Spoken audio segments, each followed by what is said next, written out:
Assalamualaikum warahmatullahi wabarakatuh. Apa kabar semuanya? Semoga semuanya dalam lindungan Allah Subhanahu wa taala. Masih kita dalam kondisi pandemi, banyak-banyak berdoa, banyak-banyak menjaga kesehatan agar senantiasa kita dijaga oleh Allah Subhanahu wa taala, dijauhkan dari virus COVID-19 ini. Oke. Pada kali ini saya akan membalas, lebih tepatnya ini adalah merupakan Q&A yang masuk ke kami terkait dengan yang pertama adalah pertanyaan seperti ini. Saya lihat ibu pakai setrika listrik.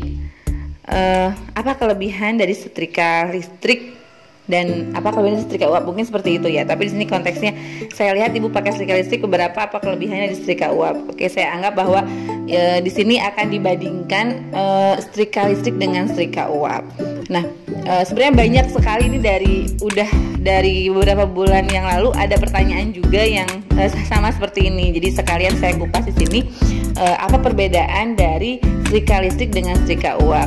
Oke, kami pribadi dari awal yang tidak sama sekali kita tidak pernah mengenal usaha laundry dan atau rumah setrika, dan kita hanya sebagai pengguna saja gitu. Dan ketika pertama kali, karena memang saat itu tahun 2018 memang sedang menurut kami ya, kami baru mengenal orang banyak sekali yang membuka usaha dan kelihatannya prospek, dan ketika kita mencari tahu ternyata memang orang itu menggunakan dengan setrika uap. Nah, saat itu kami pun sama, kita menggunakan setrika uap yang boiler, bisa dilihat ya. Nah, seperti ini. Jadi kita menggunakan setrika uap seperti ini. Dan kendalanya apa saat itu?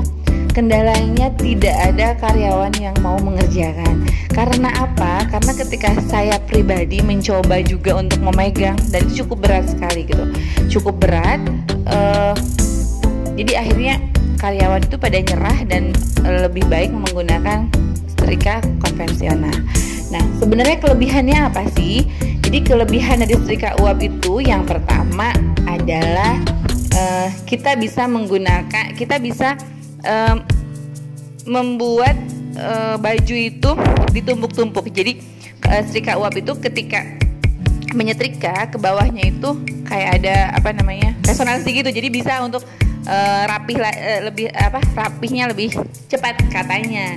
Nah, kemudian kelebihan yang keduanya apa?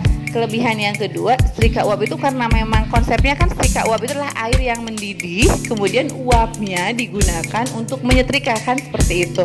Jadi kelebihan yang kedua itu adalah tidak mungkin ada gosong dari setrika karena memang prinsipnya itu dari uap kan.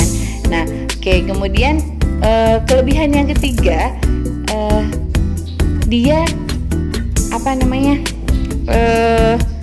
hanya menggunakan tidak mungkin ada konslet dari listrik karena kan memang menggunakan dengan gas dan air seperti itu. Nah, kekurangannya apa dari setrika uap? Kekurangannya adalah ketika kita memakai setrika uap. Jadi setrika uap itu kan konsepnya begini.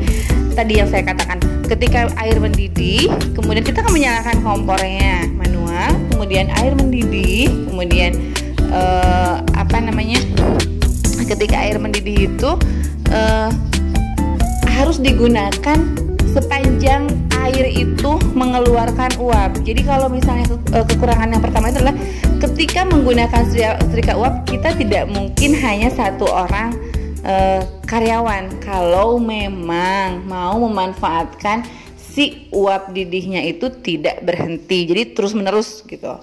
Kecuali nanti pas ketika air habis, kan tidak mungkin dong ketika misalnya itu kalau saya dulu setrika uap itu bekerja selama air mendidih sekitar 4 jaman. Jadi memang pas kalau untuk waktu istirahat nanti kita bisa mendidihkan air lagi. Jadi seperti itu kan.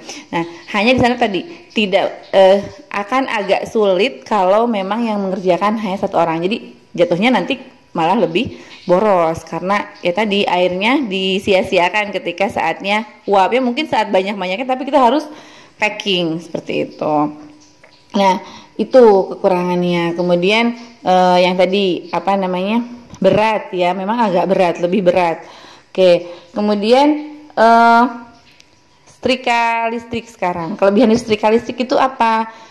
Kita memang menggunakan yang klasik, dari Philips yang klasik ya, dan itu ringan, sangat ringan sekali dipegang. Jadi karena sudah terbiasa, jadi ringan gitu. Kemudian